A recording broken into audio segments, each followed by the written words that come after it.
عرف سيدي مرة الكرة على اليمين، تبعد على الطول، ياخذها عبد الله السعيد. عبد الله السعيد يمرر الكرة والمحاولة، فرصة الجول. جول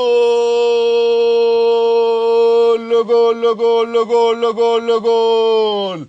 السيد حمدي يعمل انفراد، يكسر التسلل وينفرد بالحارس عامر عامر ويسجل اولى اهداف المباراه. هذه الكره كانت تمريره ممتازه جدا بخارج الرجل من عبد الله السعيد، مراوغه لمسه فهمسه، والكره تدخل وتسكن وتعطينا اولى اهداف المباراه بخارج الرجل. عبد الله السعيد يخلي اللاعب السيد حمدي سعيد بهذا الانفراد ويهرب على الجهة اليسرى، يخلي عامر عامر في مكان آخر خالي خالي، وتخلى الشباك أمام السيد حمدي، ويجي أولى هدف في هذه المباراة لصالح النادي الأهلي بأقدام اللاعب والمهاجم السيد حمدي. 1 الأهلي 0 الجونة أو الجونة، وتواصل الحكاية في هذا الشوط الأول تباعا للشوط الثاني. إن شاء الله نشوفوا أكثر من هدف في هذه المباراة.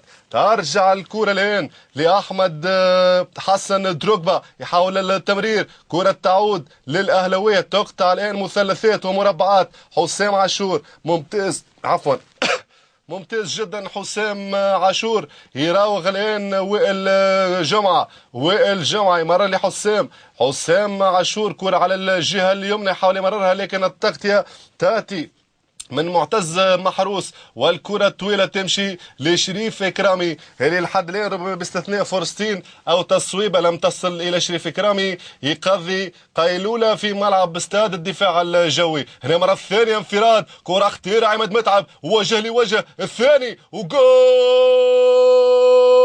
جول جول جول جول.